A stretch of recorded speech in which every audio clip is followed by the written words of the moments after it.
Very good morning, friends. Today, this Good is morning. an extra class on case studies on general laws. But if you are expecting me to give you some case studies, then it is not the scenario. What I am likely to tell you is how to frame the case studies. Because prior to this 1st March, the syllabus was relatively simple. And we had worked on the previous syllabus for the last 2-3 years. And now it was simply a cakewalk. थोड़ा सा भी मेहनत कर ले बंदा पास हो जाता था। अब उनको लगा भाई बहुत ज्यादा लोग पास हो गए हैं, 4000 के लोग पास हो गए हैं, 4000 में से 3000 के लोग काम कर रहे हैं और उसमें भी जो है 1000 से ज्यादा जो काफी एक्टिव है। बहुत सारे लोगों ने मुझे भी कहा यार इतने क्यों बना रहे हो, इतने बना के काम कहां से लाओगे? तो मैं कहा देखो अपना टारगेट तो ये है कि मेरे थ्रू 1000 बन जाए कम से कम, है कि नहीं? जो ये कहे भाई हमारी सक्सेस में गुप्ता जी का भी हाथ है, 2%, 4, 10 जितना भी, ठीक। तो अपना तो वो टारगेट लेके चल रहे हैं। जितना मर्जी मुश्किल बना दें, आप हम लोगों का साथ दोगे तो हमारे बंदों ने पास होना ही होना, ऐसी कोई बात नहीं। जब तक उसको परसेंटेज को ना बढ़ाएं, या तो परसेंटेज 80% कर दें तब तो बात अलग है, अगर परसेंटेज 60 रखेंगे तो इतनी कोई मुश्किल नहीं है। लेकिन हम में से कई लोग क्या सोचते हैं कि भाई केस स्टडी कोई बनी हुई मिल जाए, तो ऐसा कुछ नहीं होता। आपको अगर मान लो 10 केस स्टडी भी बनी हुई मिल गई, आपने 11वीं बना ली, 11वीं आ गई वहां पर, तो क्या करोगे? और है कुछ नहीं, आपको क्या बनना है? You have to become a storyteller. आपका माइंड ऐसा होना चाहिए कि चीजों को एक पिक्चराइजेशन कर सको, क्योंकि हमारा माइंड कैसे सोचता है, हमारा माइंड जो है हमेशा पिक्चर्स की फॉर्म में सोचता है। अभी जैसे सीपीए है, सीपीए यूएस बाहर से करके आते हैं, यूके, क्या वो वहां क्या होता है? वो क्या है कि केस स्टडीज बेस्ड है बेसिकली। तो ये लोग भी उसी डायरेक्शन में चल रहे हैं। जैसे जैसे आप हायर उठते हो तो वहां पर वो सारा HIMB हो, जितने भी हाईली टेक्निकल चीजें हैं वो केस स्टडीज। अब एक मान लो सीनियर बंदा बैठा है आपके साथ, वो आप एक एक्ट पढ़ के पूरा आ गए, वो आपसे 2 क्वेश्चन पूछता है, आप उसी में चकरा जाते हो। क्यों? क्योंकि आपने उन चीजों को एनविसेज नहीं किया। आपने सीपीसी तो पढ़ लिया, पर आपको ये नहीं पता अगर कोई कोर्ट के पास अगर वो डिग्री एक्सिक्यूशन के लिए आ गई तो उस पर क्या एक्शन लेना है। और एक्शन तो आप ले लोगे, किताब भी पढ़ लोगे, ठीक है। पहली बात तो ये आपको ये पता होना चाहिए भाई कहां पर वो लिखा हुआ है, बात सबसे पहली बात। दूसरी बात ये कि उस चीज को जल्दी से अंडरस्टैंड करके उसका आंसर देना। तो ये है कि basic understanding of the subject and quickness of mind. तो अब ये जो जितना भी केस स्टडी बेस्ड अगर पेपर आ जाएगा तो उसमें ये है, we have to be physically fit, we have to be mentally alert.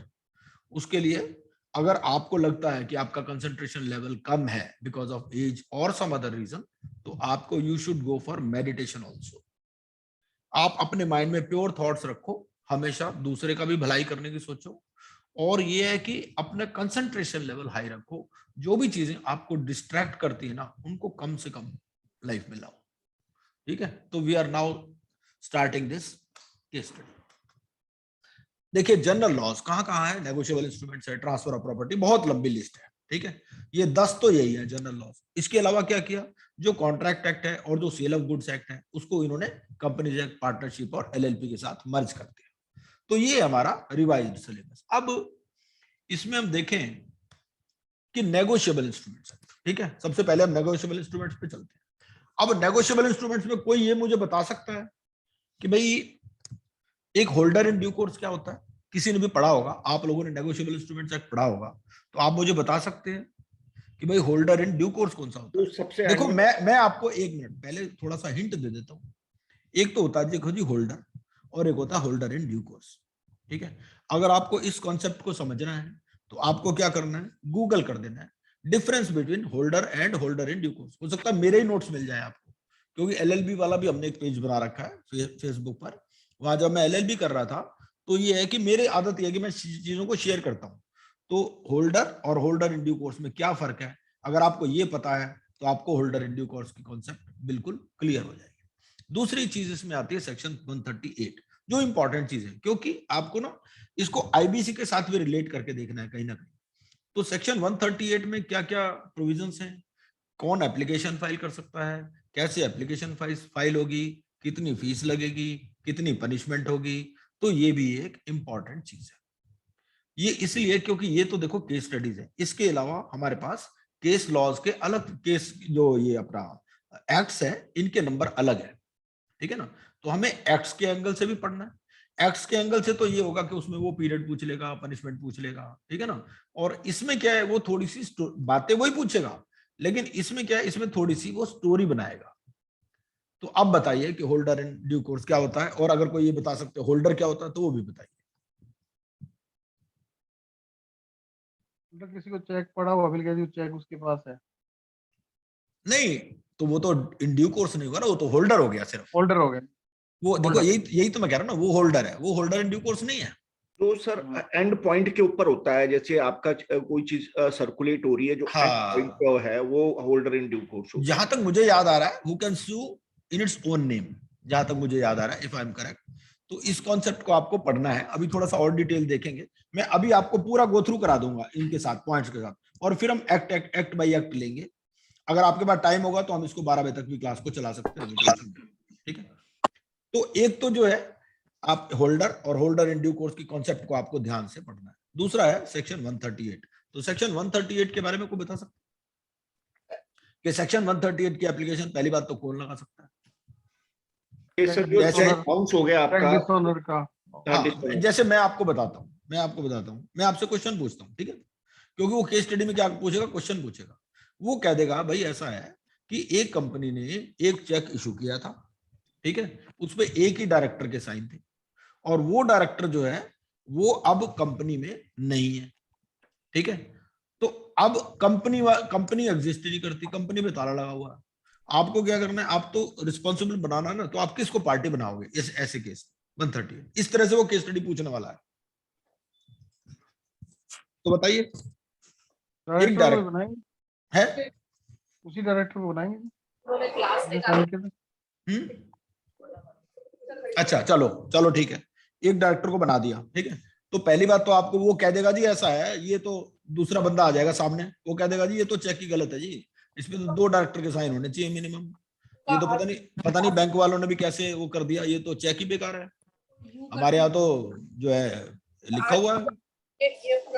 अगर ऐसा कोई कहता तो आपका क्या जवाब होगा? 2 वकील बहस कर रहे हैं आपस में, कहते ये पता नहीं चेक कहां से ले आया जी, ये तो एक डायरेक्टर के साइन है, 2 डायरेक्टर के साइन होने चाहिए, कॉमन सेंस है ये तो। ये सब चिट है। अब आपको क्या करना है, अब आपको ये भी स्टडी करना है कि चेक पर कितने लोगों के साइन होने चाहिए, वो भी एक इंपॉर्टेंट है। कि अगर कोई ट्रस्ट है, कोई कंपनी है, कोई एओपी है, कोई इंडिविजुअल है तो बात अलग है, कोई प्रोप्राइटरशिप है तो अलग है। अगर पार्टनरशिप फर्म है तो पार्टनरशिप फर्म में एक बंदे के साइन है, 2 के साइन है, उसके जो कॉन्स्टिट्यूशनल डॉक्यूमेंट्स है वो क्या कहते हैं, सारी चीजें हमें देखनी है। वरना वो ऐसा होता है, जैसे 138 का अगर आप केस लगाते हो, 1 साल तो आपको ही लटकाते हैं वो, 1 साल में यही चीजें जज करते हैं वो सारी चीजें, कि भाई केस बनता भी है कि नहीं। उस पार्टी को बाद में पता चलता है जब ये आपको लगता है कि वाकई इसका केस फिट है फॉर प्रोसिक्यूशन। तो अच्छा, पनिशमेंट कितनी होती है? पनिशमेंट तो आसान है बताना 2 साल सर, है। अप टू 2 साल। अच्छा, क्या ऐसा भी हो सकता है कि पनिशमेंट कंपाउंडेबल हो? क्या ये पनिशमेंट कंपाउंडेबल है? वो कहता है जी ऐसा है, मेरे से पैसे ले लो, ट्वाइस द अमाउंट या इतना जो भी है, और ये जेल वेल मत करो जी। तो मेरा क्वेश्चन ये कि क्या ये कंपाउंडेबल ऑफेंस है? मतलब मैं आपकी माइंड में थॉट्स डाल रहा हूं कि हाँ, जिनको आपने जिस एंगल से पढ़ना है, अगर आप इस एंगल से पढ़ोगे ना, ये एग्जामिनर का दिमाग है, ठीक है ना। तो अगर आप एग्जामिनर के दिमाग से पढ़ोगे तो क्या होता है कि आपको चीजें बड़ी जल्दी समझ में आएंगी। आप पढ़ते टाइम भी अपने आप से क्वेश्चन करने लग जाओगे। उस लेवल तक अपने माइंड को हमें लेके जाना है, ठीक है ना। ऐसे रटने वटने से अब कुछ होने वाला नहीं है। आगे चलते हैं। अगला है जी ट्रांसफर ऑफ प्रॉपर्टी एक्ट। तो ट्रांसफर ऑफ प्रॉपर्टी एक्ट में इसमें 3-4 मेन इंपॉर्टेंट चीजें होती हैं। एक तो होता है एक्शनेबल क्लेम। क्योंकि एक्शनेबल क्लेम क्यों इंपॉर्टेंट है? क्योंकि हमारा ये जो आईबीसी है, आईबीसी में भी एक्शनेबल क्लेम की कॉन्सेप्ट है। तो सबसे पहले तो हमें क्या पढ़ना है कि ट्रांसफर ऑफ प्रॉपर्टी एक्ट में क्या डेफिनेशन दे रखी है और हमारी आईबीसी में क्या डेफिनेशन दे रखी है, ठीक है। और मैं तो ये कहूंगा जैसे हम पॉइंट्स डिस्कस करते जा रहे हैं, इन्हीं पर आप वॉलंटियर करें, आप अपने में से ग्रुप बना लें। सभी लोग नहीं इंटरेस्टेड होंगे तो आप अपने में से ग्रुप बना ले 4-5 लोगों का, भाई हम डेवलप करेंगे केस स्टडी। मैंने आपको थॉट्स दे दी, ठीक है। तो एक्शनेबल क्लेम को आपको दोनों एंगल से स्टडी करना है, आईबीसी के एंगल से भी और ट्रांसफर ऑफ प्रॉपर्टी से भी। और अगर आपने किसी को एक्शनेबल क्लेम ट्रांसफर कर दिया तो क्या उसके राइट्स है, क्या रिस्पॉन्सिबिलिटीज है, इस पर एक केस स्टडी बन सकती है। ठीक है। इसके अलावा जो इसमें जो मोड ऑफ ट्रांसफर है, क्या क्या मोड ऑफ ट्रांसफर हो सकता है, मान लो गिफ्ट के थ्रू कर दिया तो क्या हुआ, और फिर जो बायर है या जो सेलर है उसकी क्या ड्यूटी है। कई बार क्या होता है कि वो ऑस्टेंसिबल बायर होता है, वो एक्चुअल बायर है ही नहीं, आपने किसी को प्रॉपर्टी बेच दी, ठीक है, आप उस प्रॉपर्टी के ओनर ही नहीं थे, लेकिन जो ओनर था आपने उसको पैसे दे दिए और वो चुपचाप रहा, ठीक है ना। तो उस केस में ट्रांसफर ऑफ प्रॉपर्टी एक्ट क्या बोलता है, ये सारी बातें आपको मतलब इसमें इस एंगल से इन चीजों को देखना है। ठीक है।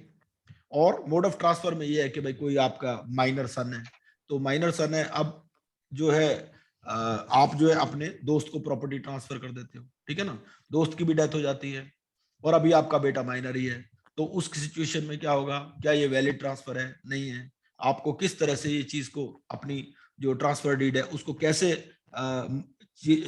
फ्रेम करना चाहिए ताकि जो है इंटरवोवस ट्रांसफर की जो कंडीशंस हैं वो सेटिस्फाई हो सके, because ultimately the transfer should be in the name of a living person. ठीक है ना। तो इस एंगल से आप इनको स्टडी करेंगे ट्रांसफर ऑफ प्रॉपर्टी एक्ट को।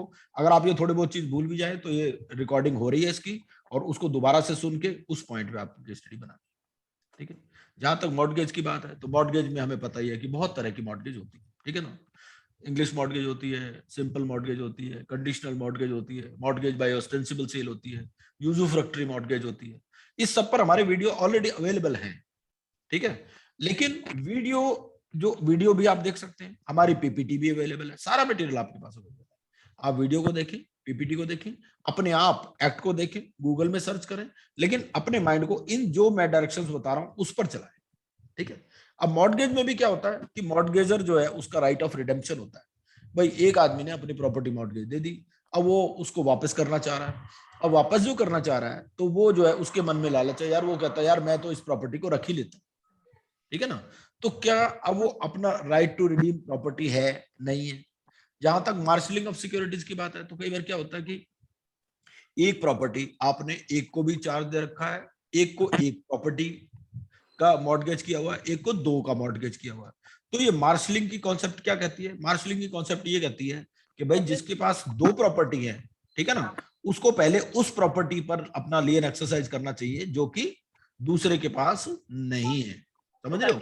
अब जो जैसे मॉर्टगेजर है, मॉर्टगेजर ने क्या है, दो आदमी पकड़ रखे हैं, ठीक है ना। अब एक को तो एक प्रॉपर्टी दे रखी है मॉर्टगेज में, एक को दे रखी है दो, ठीक है। भाई तजिंदर खन्ना जी अमीर आदमी है, इनको दो दे रखी है, मोहिंदर गर्ग जी को एक दे रखी है। अब तजिंदर जी कह रहे हैं भैया ऐसा है, मैं तो वही प्रॉपर्टी पहले बेचूंगा जिस पर मोहिंदर गर्ग जी का भी लियन है। नहीं, ऐसा नहीं होगा, ठीक है ना। तो इनको क्या करना पड़ेगा, तजिंदर खन्ना जी को पहले वो प्रॉपर्टी बेचनी पड़ेगी जिस पे मोहिंदर जी का लियन नहीं है, ठीक है ना। इस कॉन्सेप्ट को कहते हैं मार्शलिंग ऑफ सिक्योरिटीज। तो ये जो चीजें हैं इस तरह से हमें इन चीजों को पढ़ना है, समझना है, और अपने माइंड में 4 क्वेश्चन बनाने उस कॉन्सेप्ट पे, बस।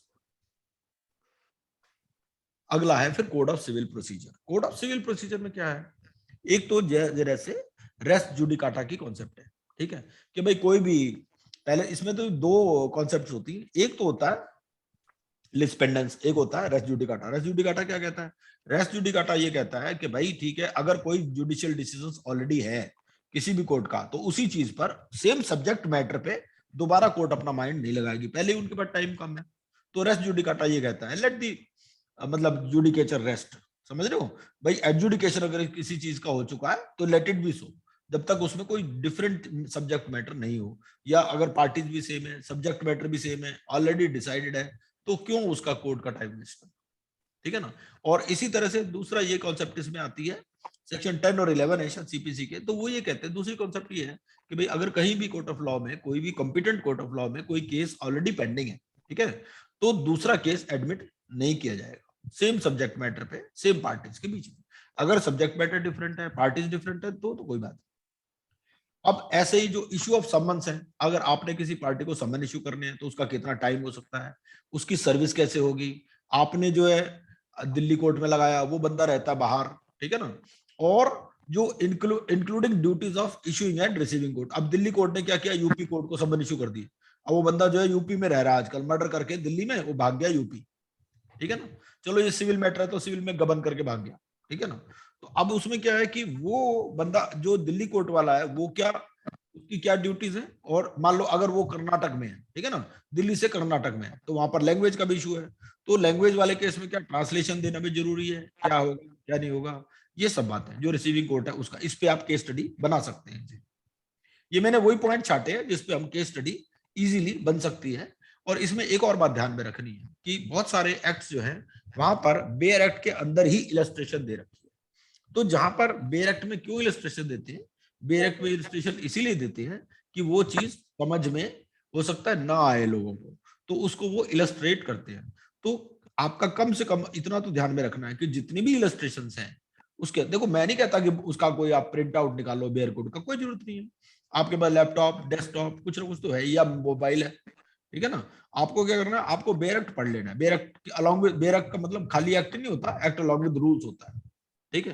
तो आपको क्या करना है, आपको इस केस में ये देख लेना है कि भाई कहाँ कहाँ जो है वो चीजें आ रही हैं, ठीक है। एक्सीक्यूशन ऑफ डिक्रीज की जहां तक बात है कि भाई एक कोर्ट ने डिक्री इशू की और वो दूसरे कोर्ट में एक्सीक्यूट होनी है, दिल्ली कोर्ट ने इशू की ये डिक्री, ठीक है ना। इतना देखो बेसिक बेसिक बातें तो अब मैं ये उन्हीं लोगों के लिए क्लास लगाई गई है जो ऑलरेडी कुछ ना कुछ पढ़ चुके हैं, हो सकता है एक आध बार एग्जाम भी दे दिया हो या नहीं दिया, तो इनके बारे में कुछ भी अवेयर है। अगर आपको एक अक्षर भी नहीं पता इन चीजों का तो फिर ये क्लास आपके शायद काम की उतनी नहीं हो, या ये रिकॉर्डिंग हम इसलिए कर रहे हैं कि आप बाद में भी इसको सुन सकें जब आप ये सीपीसी पढ़ लें और जब आप केस स्टडीज पर आए। तो एक्सीक्यूशन ऑफ डिक्रीज की जहां तक बात है, एक्सीक्यूशन ऑफ डिक्रीज में क्या होता है, दिल्ली कोर्ट ने डिक्री इशू की, ठीक है ना। बेसिक बातें तो हमें पता ही है भाई, जजमेंट डेटर होता है और एक डिक्री होल्डर होता है, ठीक है। जजमेंट डेटर वो जिसने पैसे देने हैं, डिक्री होल्डर वो जिसने पैसे लेने हैं, ठीक है। अब दिल्ली कोर्ट की डिक्री है और वो प्रॉपर्टी है उसकी यूपी में, तो यूपी में एक्सीक्यूट होने के लिए जाएगी, ठीक है ना। अब वो डिक्री पार्ट उसकी 4 जगह प्रॉपर्टी है, ठीक है ना, तो 4 प्रॉपर्टीज है, तो उसके लिए वो कैसे उसका सेटिस्फेक्शन होगा, क्या ऑर्डर होगा, वो सब चीज।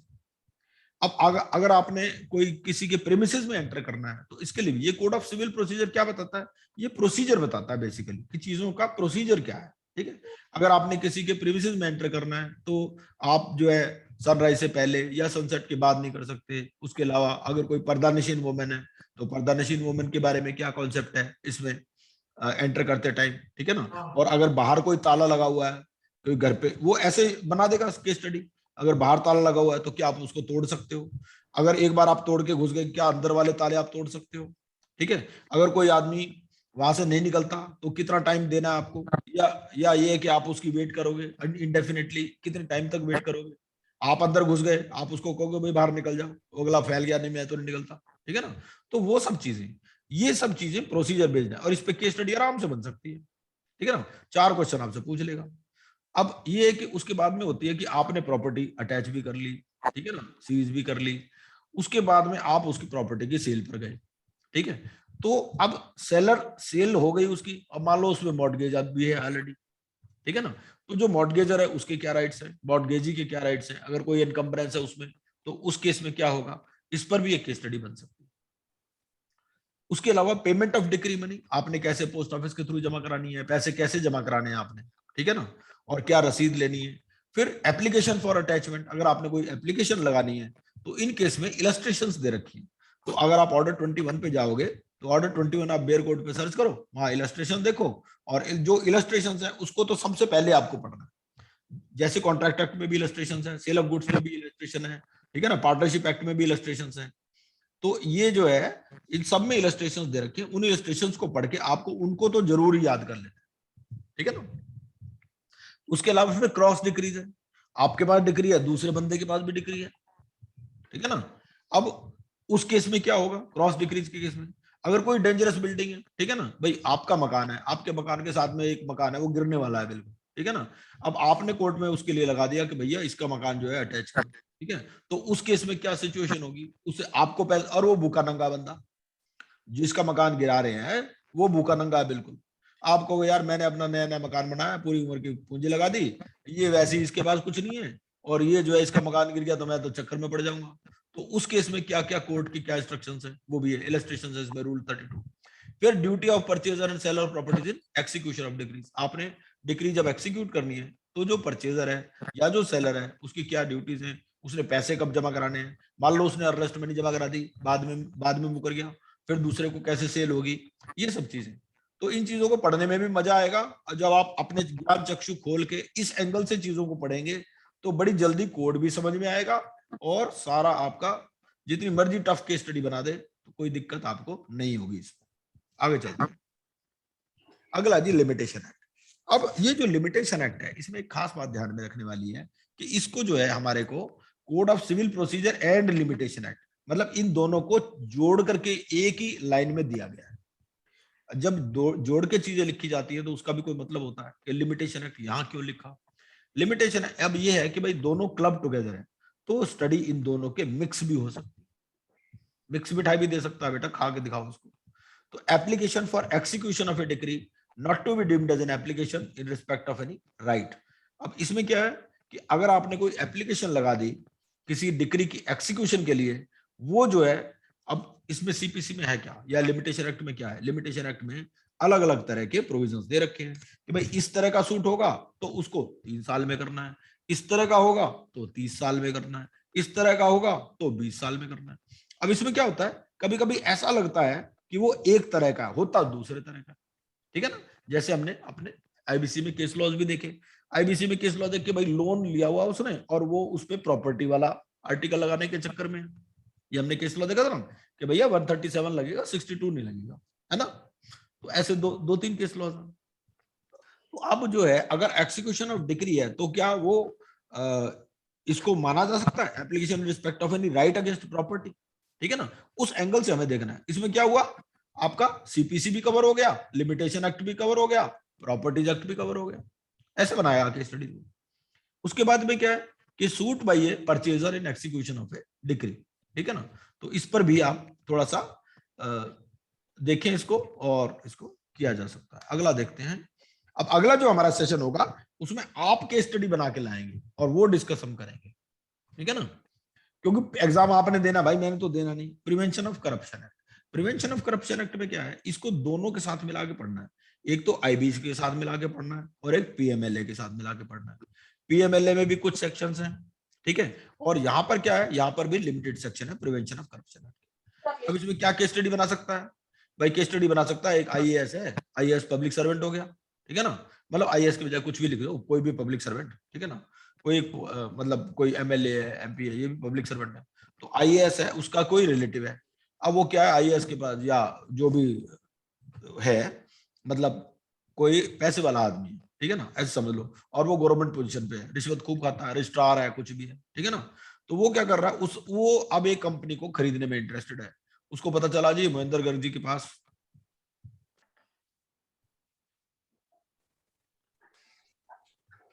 ये क्या हुआ,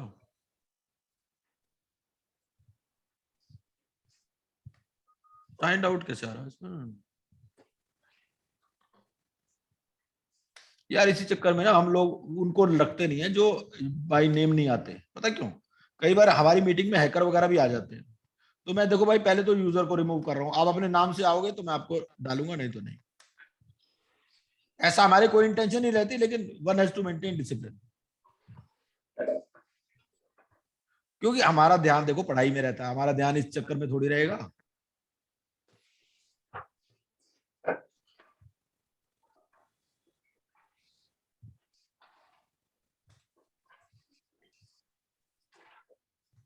हर तरह के लोग रहते हैं।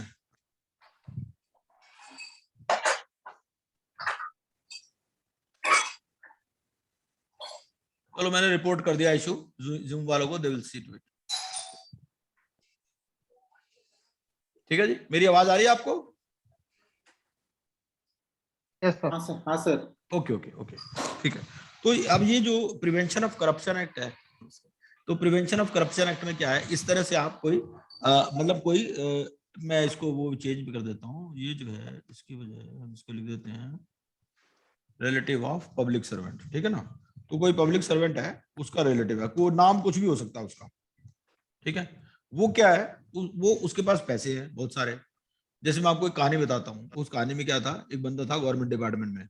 वो गवर्नमेंट डिपार्टमेंट में क्या करता था, उसने एक किसी और के नाम से एक इलेक्ट्रॉनिक्स की शॉप खोल ली। वो इलेक्ट्रॉनिक्स की शॉप, उसने शॉप भी खोल रखी थी, उस पर वर्कर भी थे, सामान भी रखा हुआ था, पर वो किसी को बेचते बूझते कुछ नहीं थे, क्योंकि वो मकान इस बनाते इसी तरह से, क्योंकि आता ही नहीं था, आता था तो उसको टरका देते थे, ठीक है ना। तो वो क्या करते थे कि उसमें कैश सेल दिखाते थे कि भाई हमारे इतने टीवी बिक गए, इतने फ्रिज बिक गए, इतना ये बिक गया, ठीक है ना। और वो नंबर 2 में बिलिंग मिली जाती है, बिलिंग की कोई दिक्कत है ही नहीं, ठीक है ना। उसके थ्रू वो अपना पैसा वाइट करते थे, उनका मेन काम था पैसे को वाइट करना, ठीक है ना। भाई ऐसा है, दिखा दी 2 लाख रुपए भी सेल दिखा दी तो बतेरी है, ठीक है, कुछ ना कुछ महीने में 60 लाख रुपए हो गए, है कि नहीं। क्योंकि इसमें मोटी कमाइयां होती है इन चीजों में, हम लोग भी जाते हैं इनकम टैक्स में मोटे मोटे पैसे दे के आते हैं, है ना, 50-50 लाख रुपए बहुत बहुत पैसे मांगते हैं। तो अब वो क्या है, वो ये करता था इस तरह से। आजकल आपने देखा होगा बहुत सी बार्बर शॉप्स खुली हुई है। वो बार्बर शॉप्स क्यों खुली हुई है, एक तो ये कि 99 रुपीज का चक्कर है उसमें, वो 99 रुपीज आपसे लेते हैं और कैश में डेली दिखाते हैं सारे। ऐसे बहुत सारे बिजनेस है जिसमें क्या है, उनको पैसे तो उनके पास अथाह पैसा है, उनको तो ये है कि भाई उसको वाइट करना मेन, और उसको चैनल में लाना है। तो ये prevention of money laundering act क्या है, prevention of money laundering act ये कहता है भाई ऐसा पैसा जो क्रिमिनल एक्टिविटीज से आया उसको आप यहाँ नहीं ला सकते, ठीक है। और ये रिश्वत लेना ये भी क्रिमिनल एक्टिविटी ही है, रिश्वत लेना कोई ऐसा थोड़ी कि नॉन क्रिमिनल एक्टिविटी है, ठीक है ना। और पब्लिक सर्वेंट भी आ गया, तो क्या है, अब आप मतलब इनको चीजों को जोड़ दो, आप अपनी कहानी बनाओ, prevention of corruption act, money laundering act, ठीक है। तो एक पब्लिक सर्वेंट का रिलेटिव है, अब वो एक उसके पास 100 करोड़ रुपए है, वो 100 करोड़ रुपए बोलता है यार, बैठता है एक दिन गर्ग साहब के पास, गर्ग साहब यार कोई ये बताओ कहाँ लगाएं यार, ये कहते हैं यार ये कंपनी बिका हुआ है, कंपनी में लगा दे पैसे, ठीक है। तो अब वो क्या है, भाई यार मैं अपने नाम से लगा नहीं सकता यार, मैं तो गवर्नमेंट सर्वेंट हूँ। अरे भाई तुझे क्या लगाने की जरूरत है यार, तुम्हारा रिलेटिव है ना, उसके नाम से लगा दो, ठीक है ना। तो इंटरलिंकिंग 524 के साथ लिंक कर सकते हैं इसको, ठीक है ना। या अगर इंडिविजुअल या पार्टनरशिप फर्म है तो आप एसोसिएट के साथ लिंक कर सकते हो। तो आपका क्या हुआ, आईबीसी भी लिंक हो गया, आपने इस बहाने इंडिविजुअल पार्टनरशिप वाली एसोसिएट वाली कॉन्सेप्ट भी पढ़ ली, आपने पब्लिक सर्वेंट वाली कॉन्सेप्ट भी पढ़ ली, सारी चीजें आपने पढ़ ली। आप ये भी कह सकते हो कि वो जो है किसी ट्रस्ट में ट्रस्टी है, तो अगर ट्रस्ट में ट्रस्टी है तो उसमें इंडिविजुअल्स और पार्टनरशिप प्रोविजंस वाले प्रोविजंस लागू होंगे। तो ये चीजें आपको देखें, ठीक है। उसके बाद में क्या है कि red at the residence of a politician, एक पॉलिटिशियन की यहाँ रेड होती है, ठीक है, और वहां पैसा मिलता है, ठीक है। तो वो क्या है, आपका पब्लिक सर्वेंट भी हो गया, मनी लॉन्ड्रिंग एक्ट भी हो गया। इस तरह से मतलब 2 को भी जोड़ सकता है, 1 को भी जोड़ सकता है, 3 को भी जोड़ सकता है। ऐसे आपको माइंड अपना चलाना है, माइंड चला के आप केस स्टडी बनाओ, जब क्वेश्चन बन जाएगा तो आंसर तो उसका मिल ही जाएगा। तो इसके अलावा फिर overriding effect of prevention of money laundering act, ये भी एक इंपॉर्टेंट कॉन्सेप्ट है कि prevention of money laundering act में क्या है कि हमारे पास we have got many case laws in IBC which deal with overriding effect of PMLA over money laundering. भाई पीएमएलए सुप्रीम होगा या मनी लॉन्ड्रिंग, कईयों में बोला कि ठीक है जी आईबीसी सुप्रीम होगा, उन्होंने कहा भाई ऐसा है, एक आदमी ने पैसे इधर उधर भी कर दिए, डायरेक्टर ने एक गबन भी कर लिया, तो क्या है उससे रिकवर करके भी आप कहाँ जाओगे, उसके रिकवर करके भी तो उसका लिक्विडेशन ही करोगे, आईबीसी में ही तो आओगे। और आईबीसी ज्यादा आसान है, प्रिवेंशन ऑफ मनी लॉन्ड्रिंग ज्यादा मुश्किल है, तो पहले आईबीसी में ही कर लो, आईबीसी में ना हो तो चले जाना, फिर उसके अगेंस्ट तो कर ही सकते हो आप, ठीक है ना। तो अगर आप ये कुछ वर्सनला या इस टाइप से बहुत सारे केसेस हैं, वो अगर आप देखोगे तो आपको मिल जाएगा, कोई दिक्कत नहीं उसमें, ठीक है ना। तो ये जो prevention of money laundering act है, इसका क्या ओवरराइडिंग इफेक्ट है, मतलब आईबीसी और इसके साथ आप वो दोनों केस लॉज पढ़े, वो 2 या 3 केस लॉ पढ़ के और उसके हिसाब से आप अपनी इसमें केस स्टडी बना सकते हैं, ठीक है।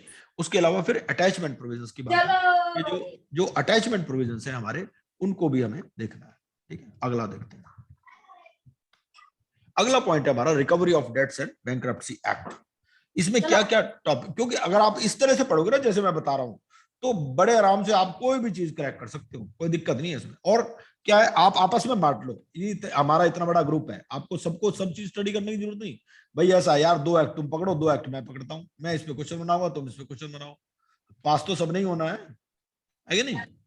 तो ऐसे करो, म्यूचुअल कोऑपरेशन से काम करो, 2 एक्ट सारे बांट लो, सबका काम हो जाएगा, है क्या।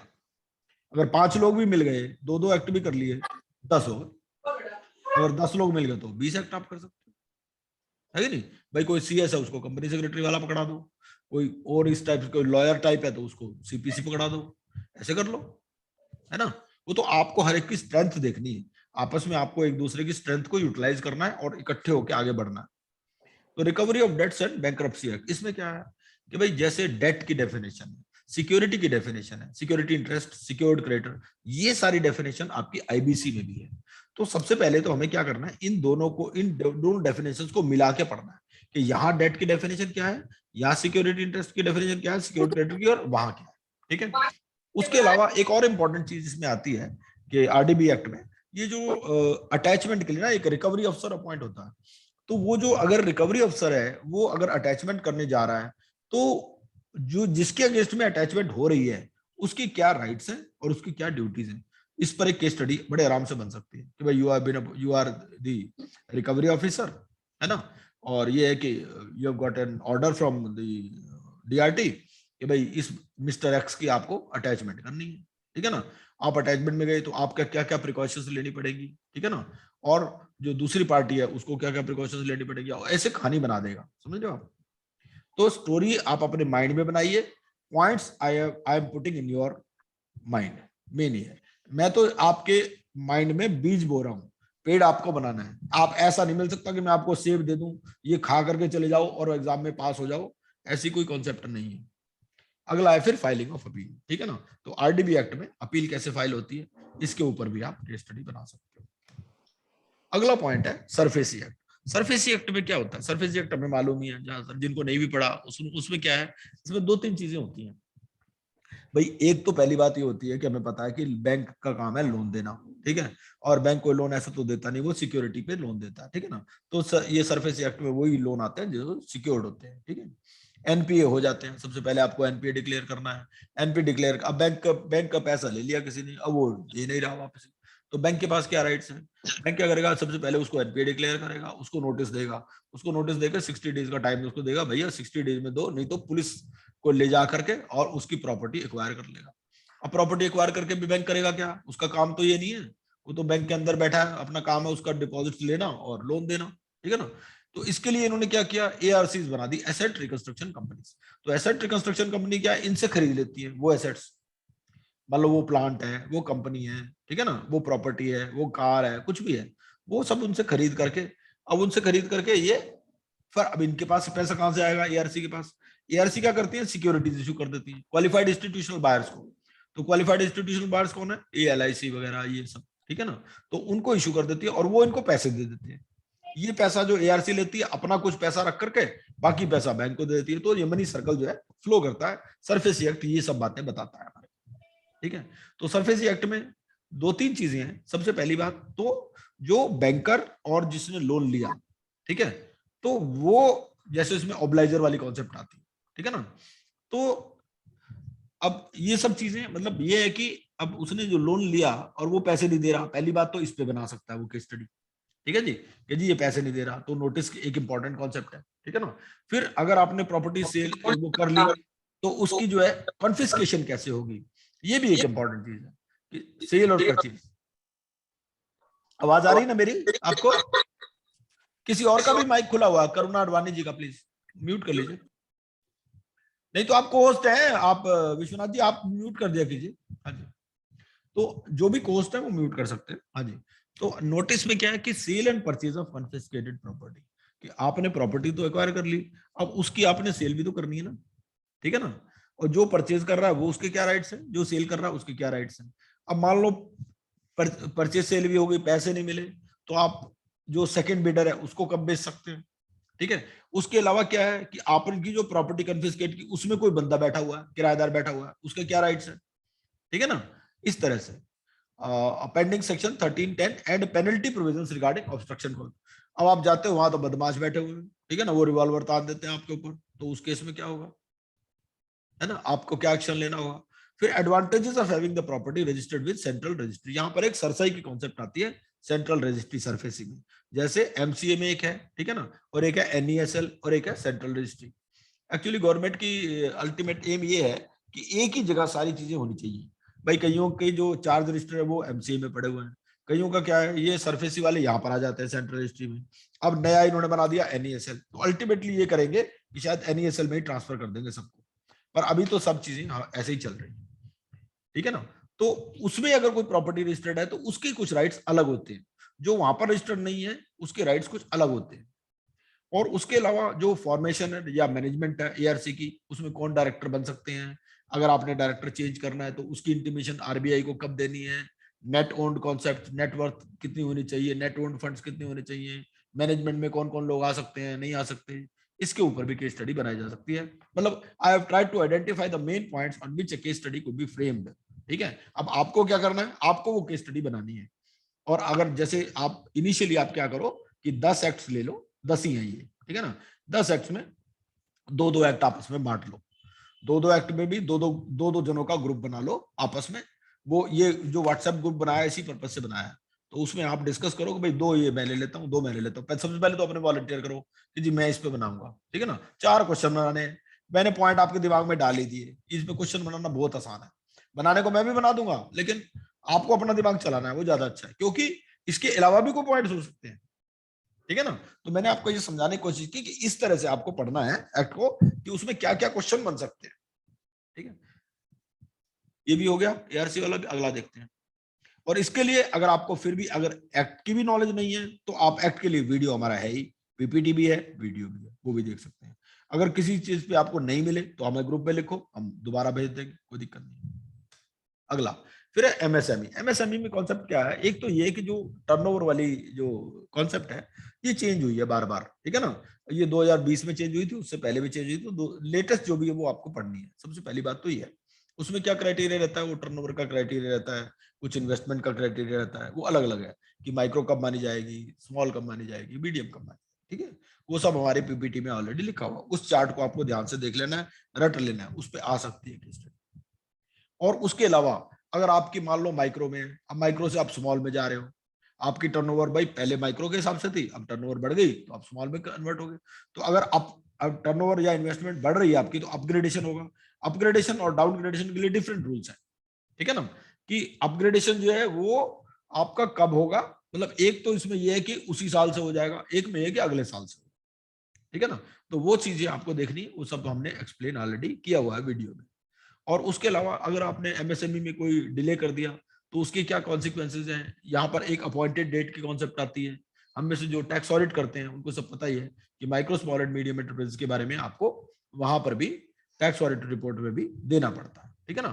तो अगर कोई डिले हुई तो अपॉइंटेड, अब उसमें लिख देगा जी ये बिल इस डेट का था, ठीक है ना, उसमें लिखा हुआ था कि 21 डेज में पेमेंट करनी है, उसने 48 डेज में पेमेंट की, कितना इंटरेस्ट बन जाएगा, ठीक है ना, वो सारी चीजें कहाँ कहाँ रिपोर्ट करनी है, अगर वो नहीं देता तो क्या कॉन्सिक्वेंसेज हैं, ठीक है ना, कि भाई उसको एक्सपेंस अलाउ नहीं होगा, जो भी चीजें वो सारी चीजें आपको देख करके इस हिसाब से जब आप इस क्वेश्चन का आंसर ढूंढोगे ना तो आपको पढ़ने का नजरिया ही बदल जाएगा एक्ट को। अगला जी फिर रियल एस्टेट। रेरा में क्या होता है, रेरा में तो ये है कि भाई सबसे पहले तो जैसे ये रेरा आया ही क्यों था, रेरा आया इसलिए था कि रियल एस्टेट में सबसे ज्यादा बदमाशी होती थी, ठीक है ना। अब इन्होंने क्या दिया भाई, जितने भी प्रोजेक्ट हैं और ये स्टेट वाइज है, पहले बेसिक बातें तो हमें ध्यान में रखनी है, ठीक है ना, उसके लिए तो वीडियो बना ही रखे। तो रियल ये रेरा जो है, रेरा में क्या बात है, रेरा में पहली बात तो ये है कि भाई जितने भी लोग हैं उस प्रोजेक्ट को भी आपको रजिस्टर कराना है। प्रोजेक्ट में आपको पीरियड भी बताना है कि 5 साल तक, 5 साल में मेरा कंप्लीट हो जाएगा, तो उस पीरियड तक की फीस देनी है आपको। अगर उसमें कंप्लीट नहीं हुआ तो आपको जो है फिर उसको रिन्यूअल कराना है, अदरवाइज वो अनरजिस्टर्ड प्रोजेक्ट माना जाएगा। तो अनरजिस्टर्ड प्रोजेक्ट के केस में क्या राइट्स और लाइबिलिटीज हैं, क्या पेनल्टीज हैं, वो सब चीजें भी आपको ध्यान में रखनी है। तो रजिस्ट्रेशन प्रमोटर का भी होना है, एजेंट का भी होना है, जो जैसे ये प्रॉपर्टी एजेंट्स होते हैं उनका भी रजिस्ट्रेशन होना जरूरी है। इसको आईबीसी के साथ भी जोड़ सकता है वो कि भैया ऐसे है, आपके पास एक आया है होम बायर, अब वो कहता है जी मेरे पास ये रजिस्ट्रेशन डॉक्यूमेंट्स हैं, आप देखते हो कि जी आप देखते हो कि रसीद तो दूसरी कंपनी के नाम से बनी हुई है, और वो जो है जो कंपनी में आपने चेक दिया था वो दूसरे नाम से था, ठीक है ना। वो कह देते हैं जी ये भी हमारी कंपनी है, नाम मिलते जुलते रख लेते हैं। उसमें क्या है कि फिर ड्यूटीज टुवर्ड्स अलॉटेज क्या है, कितने दिन में कंप्लीट करके देना है, कारपेट एरिया क्या है, वो सारे बहुत सारी बातें इसमें होती हैं। तो इनकी, और फिर एसोसिएशन के थ्रू भी कई बार प्रमोटर जो है एसोसिएशन को भी हैंड ओवर करना पड़ता है ना। तो उस केस में क्या क्या चीजें हमें उस एंगल से पढ़ना है, प्रमोटर के एंगल से, ठीक है ना। फिर अलॉटी जो है, अलॉटी के तो बेसिकली राइट्स है, तो अलॉटी के क्या क्या राइट्स हैं। फिर आपको अगर रेरा में कोई एप्लीकेशन लगानी है, ठीक है ना, भाई वो बंदा आपको सालों साल हो गए ऐसे टरकाए जा रहा है, अब वो कोई आता है वो कहता है जी मेरे को यार रेरा में जो है, मेरे रेरा में बता रिलीफ मिलता है, ठीक है ना, तो कि अब बताओ मेरे को कैसे अप्रोच करना। रेरा, मैं सोच रहा हूँ यार आईबीसी में भी ले जाऊं इस कंपनी को, क्या दोनों चीजें चल सकती हैं? ठीक है ना, कोर्ट ने सब बातों पर बोला हुआ है। ठीक है, फिर उसके अलावा भाई रेरा से भी हमें रिलीफ नहीं मिला तो हमें अपील कितने दिन में करनी है, कहाँ करनी है, ये सब चीजें। अगला है फिर सिक्योरिटीज कॉन्ट्रैक्ट्स रेगुलेशन एक्ट। तो अब ये जो सिक्योरिटीज कॉन्ट्रैक्ट्स रेगुलेशन एक्ट है, इसमें क्या है कि इसमें भी बहुत सारे क्या क्या जो है लिस्टिंग ऑब्लिगेशंस वगैरह क्या है, ये सारी चीजें, ऑफेंसेस, पेनल्टीज, कोई कंपनी आपने लिस्ट करानी है तो उस केस में क्या क्या होगा, वो सारी बातें इसके ऊपर भी केस स्टडी बना सकते हैं। मेरे हिसाब से जो सेबी रेगुलेशंस हैं, सेबी रेगुलेशंस पे तो विवेक मिश्रा जी जो है हमारे, वो कंपनी सेक्रेटरी हैं और वो बहुत ही अच्छी अथॉरिटी है। मैं इवन कमल गर्ग जी से भी रिक्वेस्ट करूंगा कि कमल गर्ग जी को भी रोप इन करेंगे अगर वो मान जाए तो। एक्चुअली हमने उनको एक बार, मैं रिकॉर्डिंग बंद कर देता हूँ।